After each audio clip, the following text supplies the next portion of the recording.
11. Conseguir un patrocinador o padrino. No todos los miembros de A han tenido padrino. Pero miles de nosotros decimos que no estaríamos vivos de no haber sido por la amistad especial de un alcohólico recuperado durante los primeros meses y años de nuestra sobriedad. En los primeros días de nuestra comunidad, la palabra padrino no estaba incluida en el léxico de A. Luego unos pocos hospitales en Akron, Ohio, y Nueva York empezaron a aceptar alcohólicos, bajo ese diagnóstico, como pacientes, siempre y cuando un miembro abstemio de A se ofreciera para apadrinar al hombre o mujer enfermos. Este padrino llevaba al paciente al hospital, lo visitaba regularmente, se encontraba presente cuando el paciente era dado de alta, se encargaba de llevarlo a casa y orientarlo hacia una reunión de A. En esa reunión, el padrino lo presentaba a los demás miembros del grupo, alcohólicos que felizmente ya no estaban bebiendo. Durante los primeros meses de recuperación, este padrino permanece disponible, listo para contestar las preguntas y escuchar cuando quiera que el paciente lo necesitara. El apadrinamiento resulta una forma tan maravillosa de ayudar a las personas a incorporarse a A, que se ha convertido en una costumbre seguida en todo el universo de A, aun cuando la hospitalización no sea necesaria. Frecuentemente, el padrino es la primera persona en visitar al bebedor problema que desea ayuda, o el primer alcohólico recuperado en hablar con el interesado cuando éste llega a una oficina de A, o puede ser también un miembro de A que voluntariamente se ofrece para apadrinar a un alcohólico que está pronto a ser dado de alta de un centro de desintoxicación o rehabilitación, un hospital o alguna entidad correccional. En las reuniones de A, la gente recomienda frecuentemente que el principiante A se consiga un padrino, y se deja al arbitrio del recién llegado escoger alguno de sus compañeros, si es que lo desea como padrino. Una de las razones por las cuales es una buena idea tener padrino, es que se consigue así una orientación amistosa durante aquellos primeros días o semanas en los cuales aparece distinto y nuevo, antes de sentir que ya se conocen los caminos que se están transitando. Además, el padrino puede dedicar mucho más tiempo a atenderlo, y darle mucha mayor atención individual que un terapeuta profesional que posiblemente se encuentra muy ocupado. Los padrinos llegan al punto de hacer visitas nocturnas a domicilio. Si usted tiene un padrino, pueden ayudarle algunas de las siguientes sugerencias. Recuerde que están basadas en millares de experiencias de los miembros de A través de muchos años. A. Generalmente es mejor que los hombres apadrinen a los hombres y las mujeres apadrinen a las mujeres. Esto ayuda a evitar la posibilidad del romance, que puede convertirse en un desarrollo sumamente complicado, cuando no destructivo para la relación de padrino a recién llegado. Gracias a miles de errores y ensayos, hemos descubierto que el sexo y el apadrinamiento no forman una buena mezcla. B. Ya sea que nos guste o no lo que el padrino nos sugiere, el hecho real es que el padrino ha estado abstemio durante mucho más tiempo, sabe cuáles son las trampas que hay que evitar, y es probable que tenga razón. Los padrinos solo pueden hacer sugerencias, no pueden obligar a nadie a hacer algo, ni tampoco prevenir ninguna acción. C. El padrino A no es un consejero o trabajador social profesional de ninguna clase. Un padrino no es alguien que nos preste dinero o nos regale ropa, nos consiga trabajo o comida. El padrino no es un experto médico, ni está calificado para dar consejo religioso, legal, doméstico o psiquiátrico, aunque el buen padrino generalmente se muestra dispuesto a discutir sobre estos temas en forma confidencial, y puede frecuentemente sugerir dónde es factible adquirir la ayuda profesional apropiada para el caso. El padrino es simplemente un alcohólico sobrio que puede ayudar al recién llegado a resolver solamente un problema, como seguir abstemio. El padrino solo tiene una herramienta que es su experiencia personal, y no la sabiduría científica. Los padrinos han pasado por las mismas situaciones, y frecuentemente tienen mayor preocupación, esperanza y confianza en nosotros que la que nosotros mismos hemos tenido. Y con toda seguridad han tenido una mayor experiencia. Al recordar su propia condición, alargan su mano para ayudar, y no de arriba hacia abajo. Alguien ha dicho que los alcohólicos pueden ser aquellas personas que nunca debieran tener secretos acerca de sí mismos, especialmente los que pertenecen a la clase que sufre sentimientos de culpa. El abrirnos a otras personas nos evita guardar nuestros secretos, lo cual puede ser un buen antídoto para cualquier tendencia hacia la excesiva preocupación y autoconmiseración. El buen padrino es alguien en quien podemos confiar, para desahogarnos completamente. T. Es muy agradable tener un padrino que congenie con nosotros, que comparta nuestra experiencia e intereses en aspectos distintos a la mera sobriedad. Pero eso no es necesario. En muchos casos, el mejor padrino es alguien totalmente distinto a nosotros. En muchas ocasiones han tenido gran éxito parejas de padrinos y recién llegados que son totalmente diferentes entre sí. Los padrinos, al igual que todas las personas, pueden tener obligaciones familiares y laborales. Si bien es cierto que el padrino ocasionalmente abandonara su trabajo o su hogar para ayudar a un recién llegado que se encuentra en reales dificultades, hay naturalmente ocasiones en que el padrino no puede estar disponible. Esta es la oportunidad para que muchos de nosotros utilicemos nuestra imaginación constructiva para buscarnos un sustituto. Si genuinamente deseamos ayuda, no permitimos que la enfermedad del padrino, cualquier indisponibilidad momentánea, o cualquier razón, nos detenga en ese propósito. Podemos tratar de buscar una reunión de A en nuestra cercanía. O leer alguna literatura, ya sea de A o de otra fuente que creamos que nos ha de servir. Podemos también llamar telefónicamente a alcohólicos recuperados que hemos conocido, aunque no tengamos una mayor familiaridad con ellos. O sencillamente llamar por teléfono o visitar la oficina de A más cercana, buscando compañía de otros miembros de A. Aunque la única persona a que encontremos para hablar sea alguien a quien no conocíamos previamente, tenemos la seguridad de encontrar en ella un sincero interés y deseo de ayudarnos. Cuando referimos sinceramente nuestras preocupaciones o nuestro problema, se presenta inmediatamente una sincera comprensión. En ocasiones, hemos obtenido el ánimo que necesitábamos de alcohólicos recuperados por los cuales nunca nos habíamos interesado. Y aún en el caso de que ese sentimiento sea mutuo, cuando alguien que trata de permanecer sobrio, pide la ayuda de otro alcohólico recuperado para no beber, desaparecen todas las diferencias superficiales. Algunas personas creen que es una buena idea tener más de un padrino, para que siempre haya por lo menos uno disponible. Este plan tiene una ventaja adicional, pero también lleva consigo un leve riesgo. La ventaja es que teniendo 3 o 4 padrinos se consigue un mayor campo de experiencia y conocimiento del que puede suministrar una sola persona. El riesgo radica en la tendencia que algunos de nosotros habíamos desarrollado durante nuestros días de bebedores activos. Para protegernos a nosotros mismos y salvaguardar de la crítica en nuestra bebida, frecuentemente deseamos cosas distintas a cada persona diferente. Inclusive llegamos a aprender a manipular las personas en cierto sentido, de manera que la gente que nos rodeaba prácticamente patrocinaba o, inclusive, animaba nuestra bebida.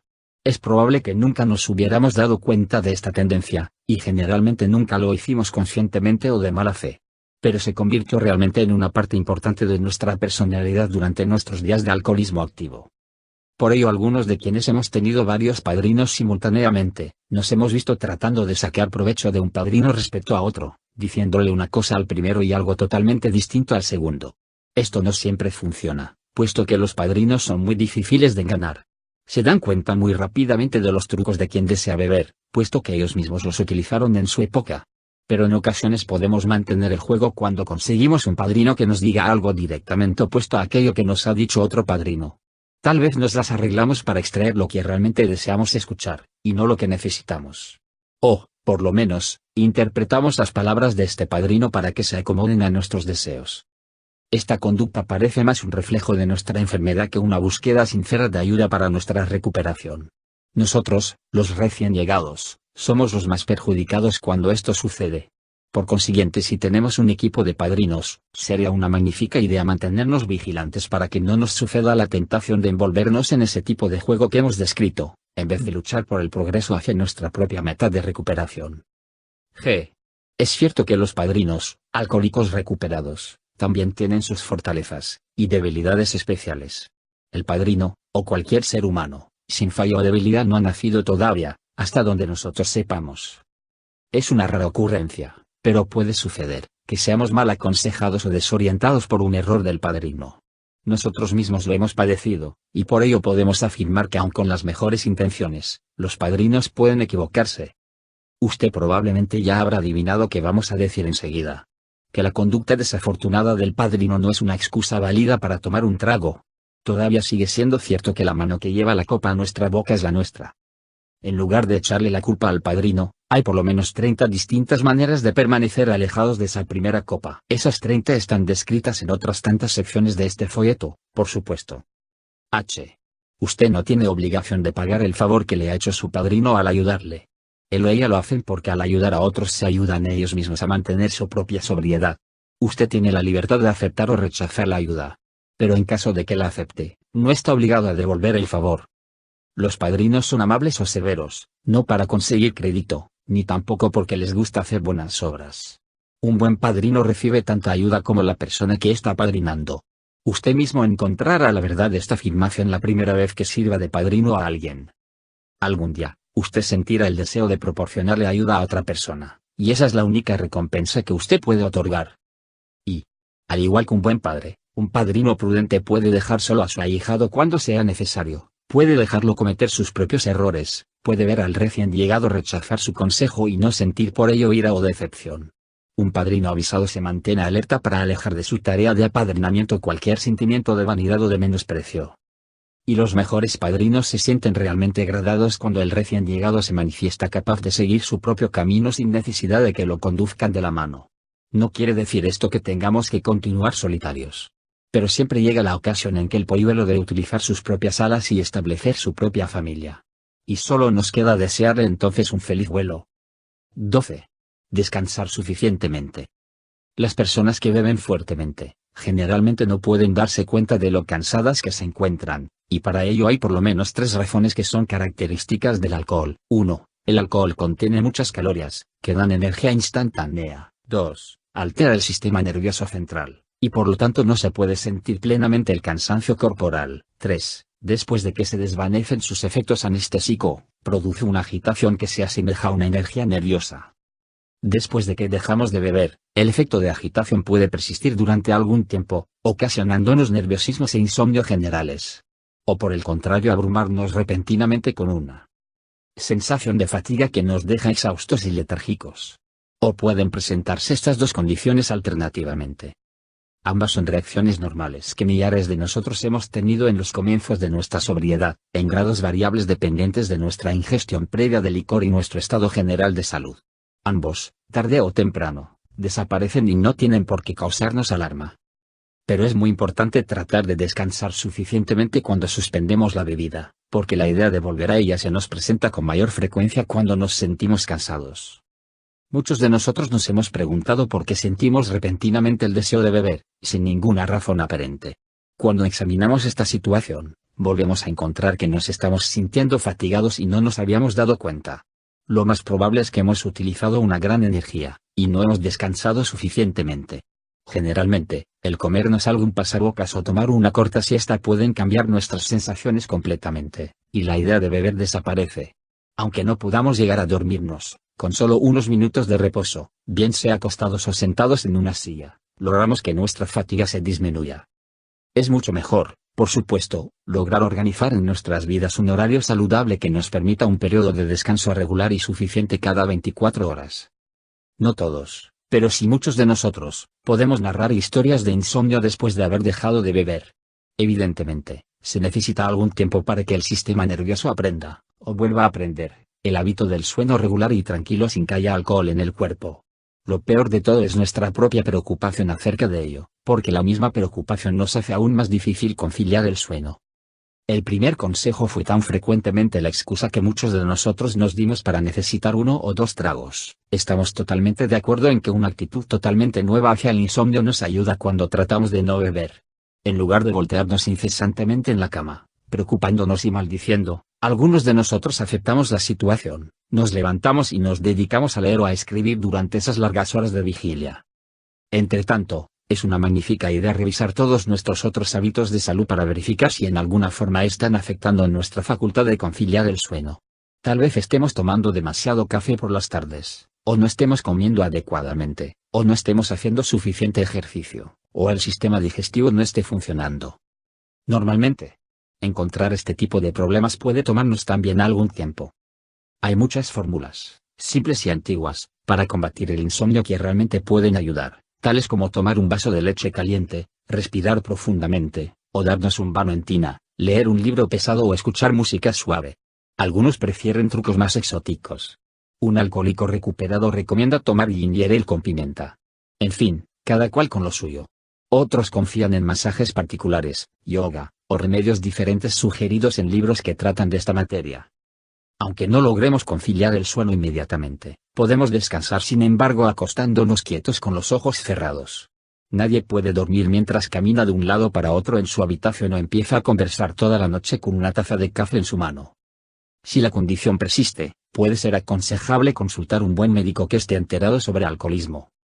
De todas maneras, las píldoras para dormir, cualesquiera que sean, no constituyen la respuesta para los alcohólicos. Casi invariablemente conducen a la bebida, según lo demuestra nuestra experiencia repetida. porque sabemos muy bien qué tan peligrosas pueden ser esas píldoras. Algunos de nosotros hemos tenido que soportar esta situación anormal durante algún tiempo, hasta cuando nuestros cuerpos lograron establecer una rutina saludable para el sueño. Una vez que hemos logrado superar esa dificultad temporal, cuando el ritmo natural del sueño se restablece, podemos verificar que el precio que pagamos bien vale la pena. Puede ser útil mencionar también otra curiosidad acerca del sueño cuando dejamos de beber. Mucho tiempo después de habernos separado de la botella, entre muchos de nosotros se ha presentado el caso de despertarnos alguna mañana o noche dándonos cuenta de que acabamos de tener un sueño sumamente vivido en que nos veíamos bebiendo. No todos nosotros tenemos esos sueños. Pero la experiencia de muchos de nosotros nos lleva a considerarlos como situaciones comunes o inocuas. No es un programa de interpretación de los sueños, y por consiguiente no podemos decir cuál puede ser el significado oculto, si es que existe, de ese tipo de sueños, como muy bien podrían explicarlo los psicoanalistas y otros especialistas. Lo único que podemos informar es que esos sueños ocurren, y no debemos sorprendernos. Uno de los más comunes es el sueño en que uno se ve a sí mismo borracho, y horrorizado por ello, pero tiene el recuerdo de haber vivido. Hemos llegado a despertarnos con temblores, escalofríos y otros clásicos síntomas de resaca, aunque, naturalmente, no hayamos tocado la bebida en muchos meses. No fue más que un mal sueño, y puede presentarse de improviso mucho tiempo después de haber ingerido nuestra última copa. Probablemente, es una magnífica experiencia el que nos aterroricemos y nos sintamos desgraciados con la noción de beber, aunque sea en sueños. Tal vez esto signifique que estamos empezando realmente a adquirir la idea, en lo más profundo de nuestro ser, de que la bebida no es conveniente para nosotros. La sobriedad es mucho mejor, inclusive para sonar con ella. La maravilla de un sueño sobrio, cuando se logra alcanzar, es uno de los grandes placeres al despertarnos, porque no tenemos resacas, ni preocupaciones acerca de lo que nos haya podido suceder en la laguna de la noche anterior. Por el contrario, significa que podemos encarar el nuevo día descansados, esperanzados y agradecidos. 13. Lo primero. He aquí un antiguo refrán que tiene significado especial e importante para nosotros. Dicho en otros términos, quiere decir que sobre todas las demás preocupaciones, debemos recordar que no podemos beber. El no beber es de primera magnitud para nosotros, en cualquier parte, en cualquier lugar, y bajo cualquier circunstancia. Este es estrictamente un asunto de supervivencia para nosotros. Hemos aprendido que el alcoholismo es una enfermedad asesina, que conduce a la muerte en un gran número de formas. Preferimos no activar esa enfermedad arriesgándonos con una bebida. El tratamiento de nuestra condición, tal como lo ha notado la Asociación Médica Norteamericana, involucra primordialmente en no tomar ni un solo trago. Nuestra experiencia refuerza esa receta terapéutica.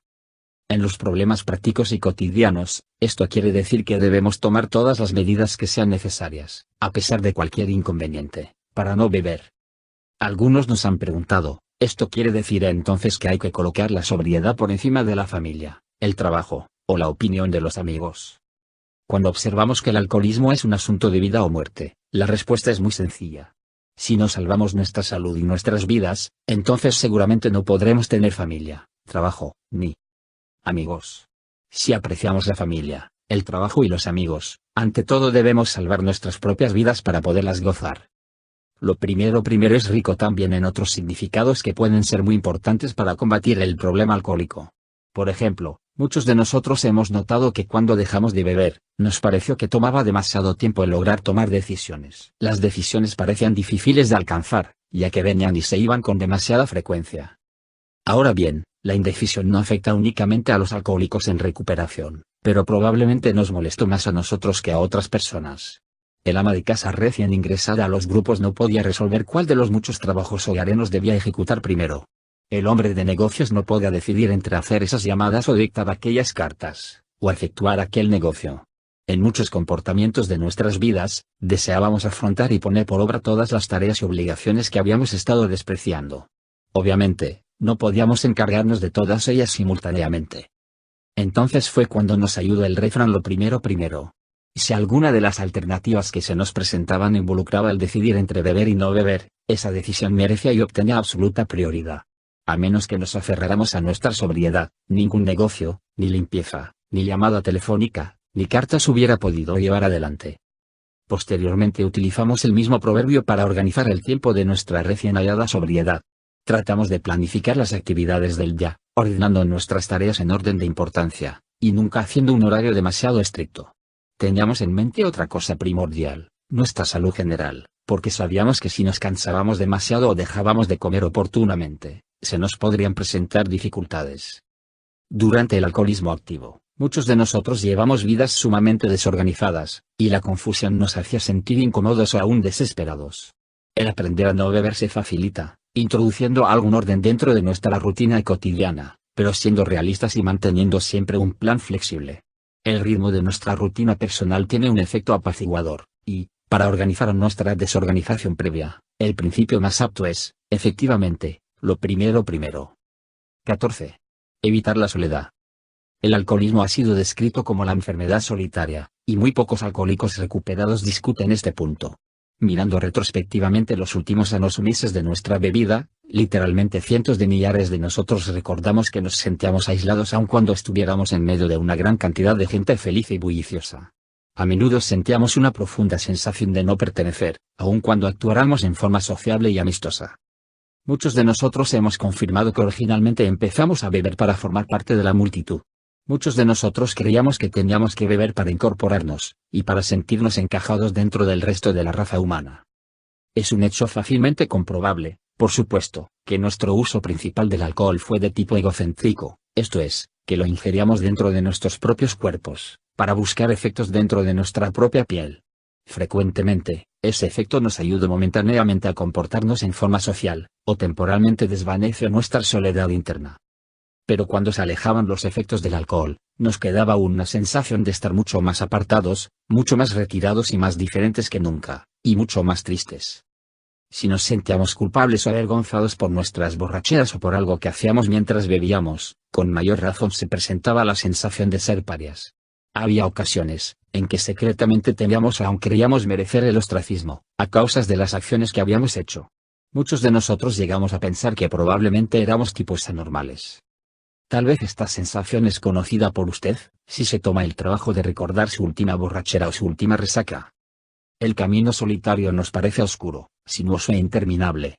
Era demasiado doloroso para hablar de ello, y para evitar su recuerdo, volvíamos a emborracharnos nuevamente. Aunque algunos de nosotros éramos bebedores solitarios, muy difícilmente puede decirse que carecíamos completamente de compañía durante nuestros días de bebida. La gente nos rodeaba por todas partes. La veíamos, tocábamos y escuchábamos. Pero la mayoría de nuestros diálogos importantes eran totalmente internos, diálogos que manteníamos con nosotros mismos.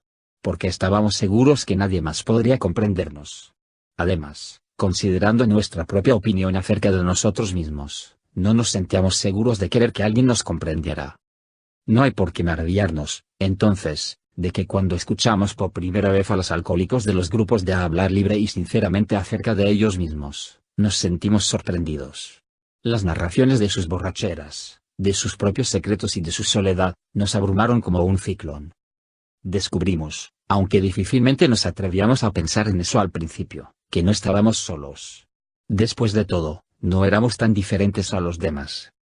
La frágil coraza de egocentrismo asustado y protector en la cual hemos vivido durante tanto tiempo se rompe con la sinceridad de otros alcohólicos recuperados.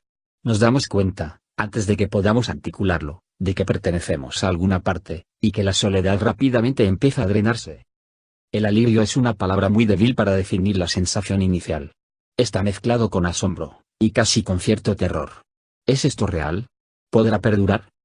Aquellos de nosotros que hemos estado sobrios durante algunos años, podemos asegurarle a cualquier recién llegado a una reunión de que esa sensación es real, ciertamente muy real. Y puede perdurar. No es como los otros falsos comienzos, de la clase que la mayoría de nosotros hemos experimentado frecuentemente. No es uno más de aquellos alegres principios que pronto se ven seguidos por un fracaso desalentador. Por el contrario, a medida que se incrementa el número de personas que ahora han estado durante varias décadas en vemos ante nuestros ojos más y más pruebas contundentes de que tenemos una recuperación genuina y perdurable de la soledad del alcoholismo. Con todo ello, el quitarnos de los hábitos de sospecha y otros mecanismos de protección que han permanecido en nosotros durante muchos años y se encuentran profundamente arraigados, no puede ser un proceso que se desarrolle de la noche a la mañana. Hemos llegado a estar tremendamente acondicionados para sentir y actuar en medio de una falta de comprensión y de amor, que bien puede ser real o no. Estamos acostumbrados a actuar como solitarios.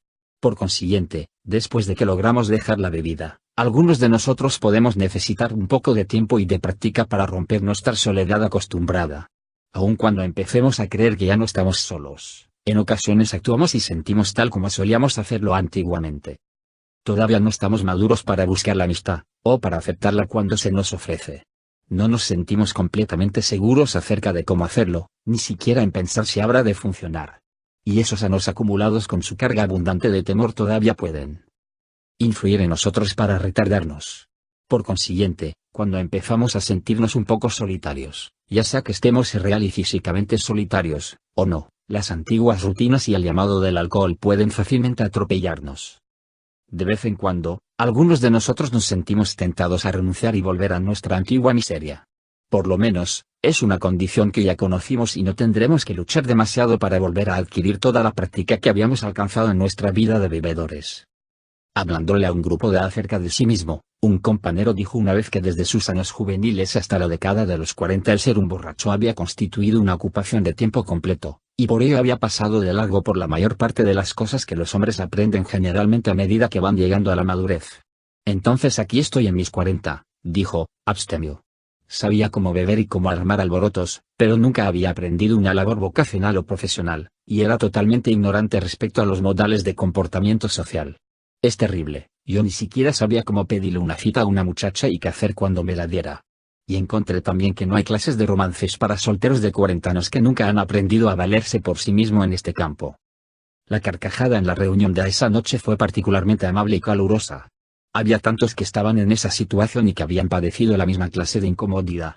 Cuando sentimos esa desubicación incongruente a los 40 años, o siquiera a los 20, en aquella época, podríamos pensar que éramos trágicos, casi grotescos, si no fuera por los muchos grupos llenos de comprensión de gentes a que han conocido ese mismo tipo de temor, y pueden ayudarnos ahora a ver su parte graciosa. Por eso podemos sonreír cuando tratamos de nuevo, hasta cuando lo hagamos correctamente. Ya no tenemos la necesidad de renunciar en una vergüenza secreta. No tenemos la necesidad de renovar nuestros intentos desesperados por encontrar la confianza social en la botella, donde siempre por el contrario habíamos encontrado la soledad. Este es un ejemplo extremo de la clase de sensación que muchos de nosotros recibimos cuando empezamos a navegar por la sobriedad. Y nos muestra cuán peligrosamente perdidos podríamos encontrarnos si tratáramos de continuar en forma solitaria. La oportunidad de hacer ese viaje sería de una en millones. Pero ahora sabemos muy bien que no tenemos que proceder por nuestra cuenta. Es mucho más sensato, seguro y fácil hacerlo en mi compañía de toda una flota feliz que va en la misma dirección. Y ninguno de nosotros tiene por qué sentir vergüenza de utilizar la ayuda, puesto que todos nos ayudamos unos a otros. No es una cobardía el utilizar ayuda para recuperarnos de un problema de bebida, así como no es cobardía utilizar una muleta cuando tenemos una pierna rota. Una muleta es un artefacto maravilloso para aquellos que lo necesitan y para aquellos que comprenden su utilidad. Pero es que hay algo realmente heroico en una persona ciega que va dando tumbos y caídas simplemente porque se niega a utilizar una ayuda que fácilmente podría obtener. El asumir riesgos locos e innecesarios, alcanza en ocasiones alabanzas inmerecidas. Pero una ayuda mutua, que siempre funciona mejor, realmente debiera ser más apreciada y admirada. Nuestra propia experiencia para permanecer sobrios refleja en forma abrumadora la sabiduría de utilizar cualquier ayuda disponible para recuperarnos del problema de la bebida. A pesar de nuestra gran necesidad o deseo, ninguno de nosotros ha podido recuperarse del alcoholismo por sus propios y únicos esfuerzos. De habernos sido posible, no habríamos tenido necesidad de acercarnos al psiquiatra o a alguien más en busca de ayudas. Puesto que nadie puede vivir totalmente solo, puesto que todos nosotros dependemos en algún grado de nuestros congéneres, que nos suministran por lo menos algunos bienes y servicios, hemos visto la sensatez de aceptar esa realidad particular y trabajar dentro de ella en la aventura tan importante de sobreponernos a nuestro alcoholismo activo. La idea de tomarnos un trago parece deslizarse dentro de nuestras mentes mucho más suave y sutilmente cuando estamos solos. Y cuando nos sentimos solitarios, y cuando la urgencia de un trago nos golpea, parece que lo hace con una fortaleza y velocidad especiales. Tales ideas y deseos se presentan con frecuencia mucho menor cuando estamos con otras personas, especialmente no bebedoras. Si de todas maneras ocurren, parecen menos potentes y se pueden evitar más fácilmente mientras estamos en contacto con los compañeros de AA. No olvidemos que todos nosotros necesitamos ocasionalmente algún tiempo para dedicarlo a nuestra vida interior, colectar pensamientos, adquirir bienes, hacer algo, trabajar en las situaciones privadas, o simplemente descansar del esfuerzo cotidiano. Pero hemos visto que es muy peligroso que nos volvamos demasiado indulgentes en esto, especialmente cuando nuestro temperamento se vuelve un poco apático o autocompasivo. Casi cualquier compañía es mucho mejor que un amargo aislamiento. Naturalmente, aún en las reuniones de A es posible desear una bebida, así como hay gente que se siente solitaria en medio de una multitud. Pero las probabilidades en contra de tomar una bebida son mayores cuando estamos en compañía de otros miembros de A que las que tenemos cuando estamos solos en nuestro cuarto o en un rincón apartado y escondido de una taberna.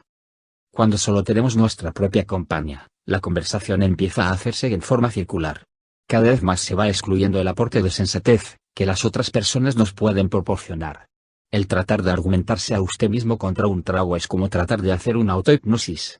Generalmente, es casi tan efectivo como tratar de persuadir a una yegua que no dé a luz cuando su término se ha cumplido.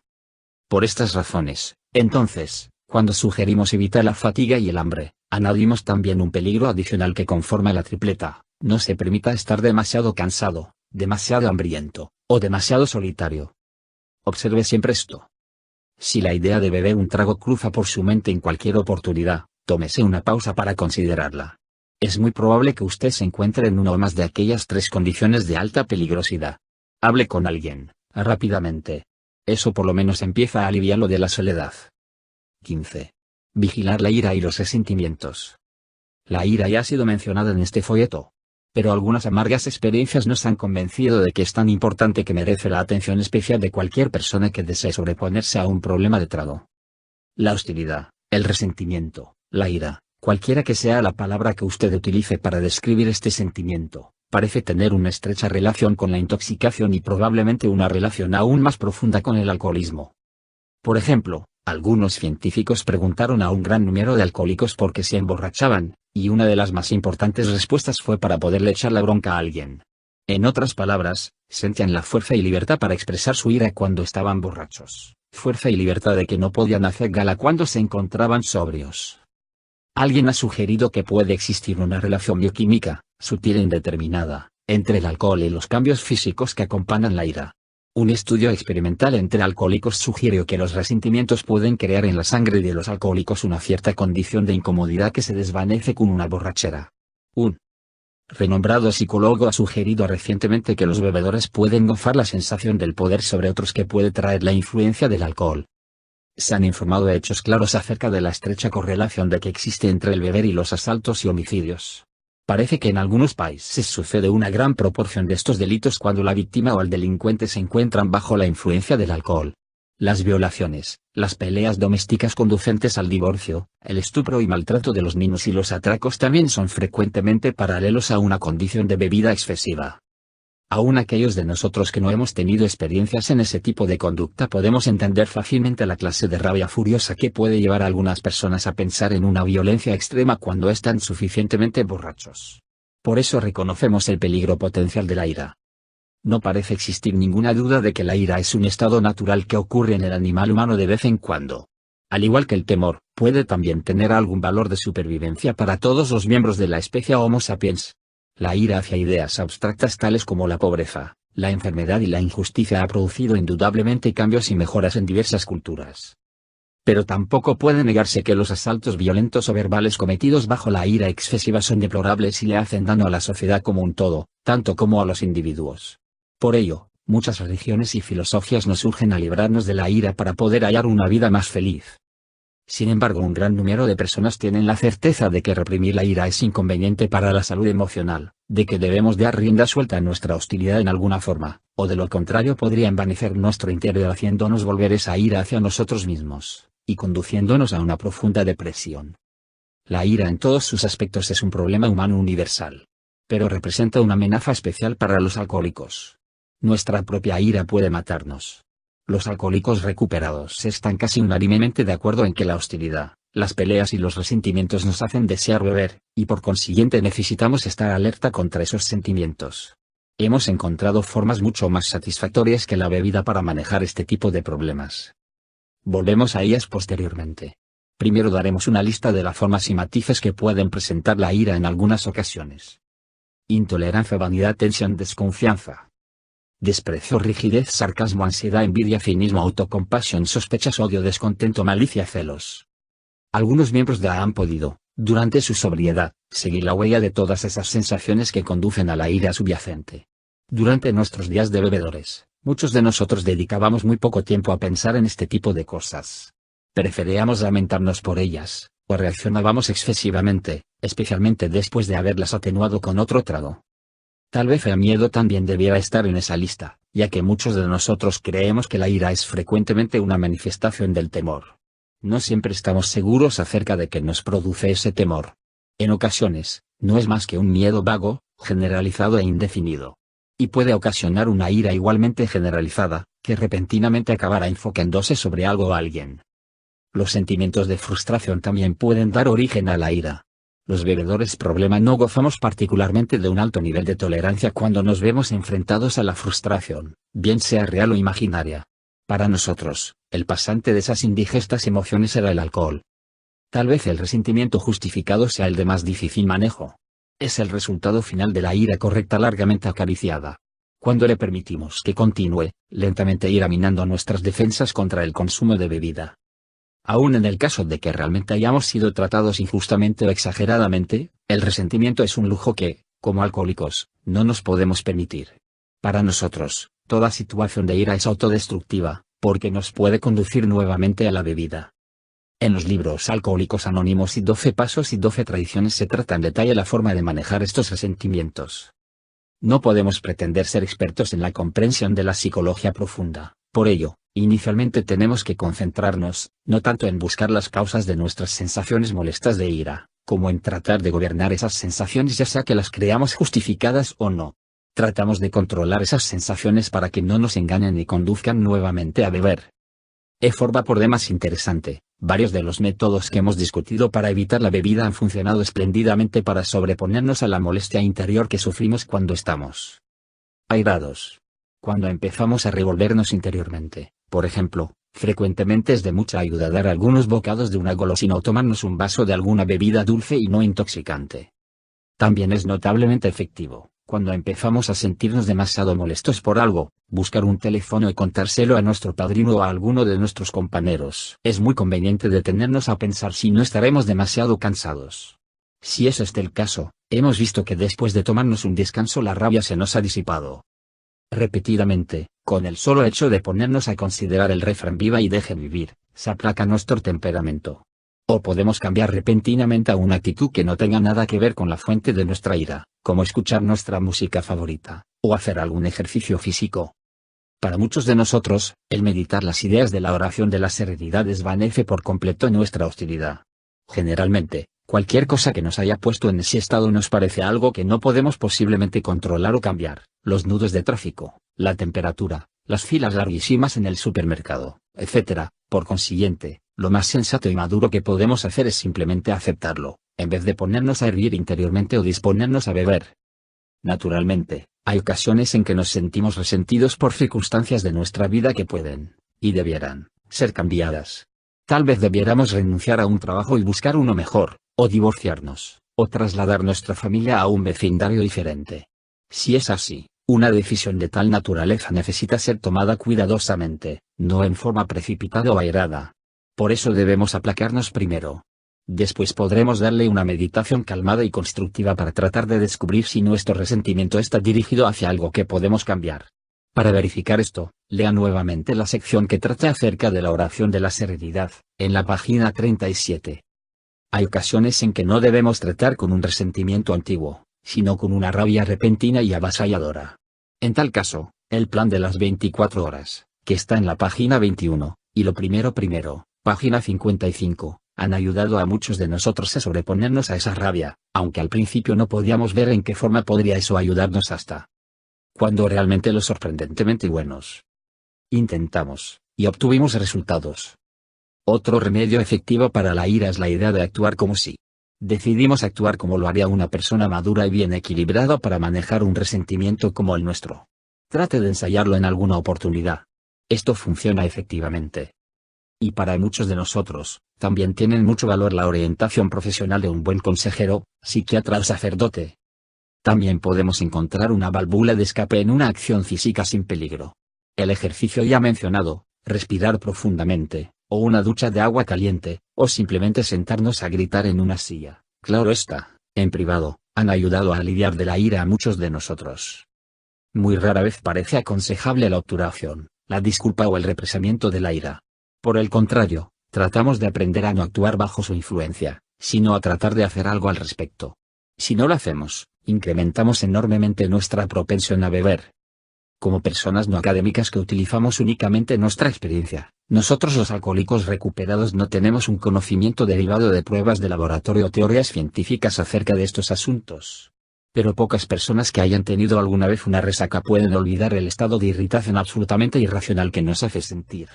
En algunas ocasiones, descargamos esa irritación contra nuestros miembros de familia o compañeros de trabajo, amigos o extraños que ciertamente no han hecho nada para movernos en su contra. Esta tendencia puede durarnos algún tiempo en el periodo inicial de nuestra sobriedad, así como perduran los residuos de humo en un recinto cerrado, recordándonos nuestros días de alcoholismo, hasta cuando logremos hacer una limpieza completa de nuestra mente.